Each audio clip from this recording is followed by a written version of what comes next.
One of the things I find a couple of rules I want to throw out that I find useful, excuse me, is a lot of times people buy on the basis the stock has gone down this much.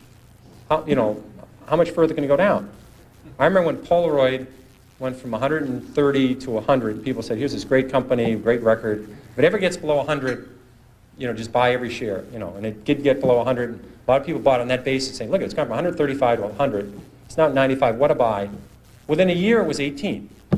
And this is a company with no debt. I mean, this is a company. It was just so overpriced. It went down. I did the same thing in my, I think my first or second year at Fidelity. Kaiser Industries had gone from $26 a share to 16. I said, "How much lower can it go?" It's 16. So I think we bought one of the biggest blocks ever on the American Stock Exchange of Kaiser Industries at 14.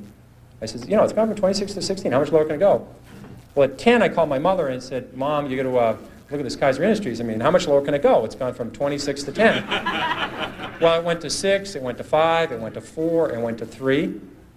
And now, fortunately, this happened rapidly, or I would probably be still caddying or working at the Stop and Shop, but it happened fast. So I was able to, it was compressed.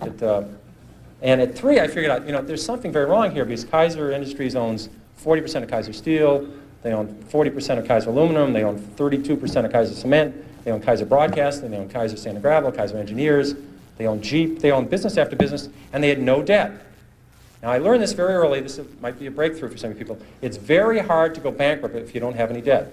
It's tricky. Some people can approach that. It's a real achievement. But they had no debt, and the whole company at 3 was selling at about $75 million. At that point, it was equal to buying one Boeing 747. I said, "There's something wrong with this company selling for $75 million. I was a little premature at 16, but I said, "Everything's fine, and eventually this will work out." And what they did is they gave away all their shares to their shareholders. They passed out shares in Kaiser Cement, they passed out shares in Kaiser Aluminum, they passed out their public shares in Kaiser Steel, they sold all the other businesses, and you get about $50 a share. But if you didn't understand the company, if you're just buying on the fact the stock had gone from 26 to 16, and then it got to 10, what would you do when it went to 9? What would you do when it went to 8? What would you do when it went to 7? This is the problem that people have, is they sell stocks because they didn't know why they bought it, then it went down, and they don't know what to do now. Do you flip a coin? Do you walk around the block? What do you do?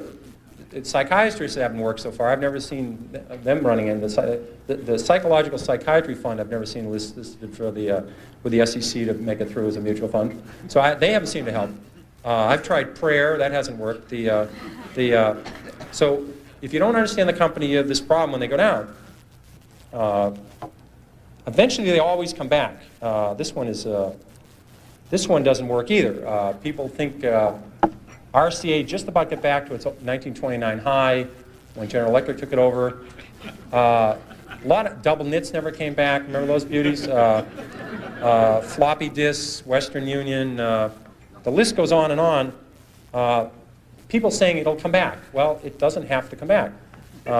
Here's another one you hear all the time. It's $3. How much can I lose? I've had people call me up saying, "I'm thinking of buying this stock at 3. How much can I lose?" Well, again, you may need a piece of paper for this, but if you put if you put $20,000 in a stock at 50, or your neighbor put $20,000, that fool, at 50 into the stock, and you put $20,000 in at 3, and it goes to 0, you lose exactly the same amount of money, everything. And people say it's 3. How much can I lose? Well, if you put $1 million on it, you can lose $1 million. Just the fact that stock, this may be a reason to research a stock. The fact that stock is 3 down from 100 doesn't mean you should buy it. And in fact, short sellers, people that really make money in stocks, they don't short Walmart, they don't short Home Depot, they don't short the great companies, Johnson & Johnson. They short stocks down from 80 to 7.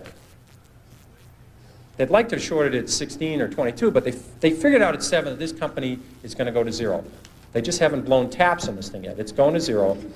And they're selling it short at 7, they're selling it short at 6, at 5, at 4, at 3, at 2, at 1 1/4. And you know to sell something short, you need a buyer.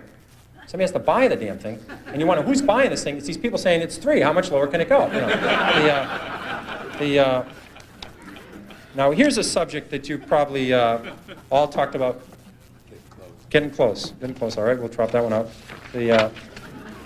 It's getting very close, so everybody has to go somewhere. So the important thing is you can't get too attached to a stock. You have to understand there's a company behind it. you can't treat this like your grandchildren. You have to deal with the stock and say, I understand the company, and if it deteriorates, if the fundamentals slip, you have to say goodbye to it. If one rule you want to remember is, the stock does not know you own it. This is a breakthrough. So don't get, you have to understand it and say, they're doing well, and as long as they keep doing well, my best stocks have been my 5th, 6th, 7th year I own them, not my 5th, 6th, 7th day. So you have to understand that and stay with it. And then I'll switch through to my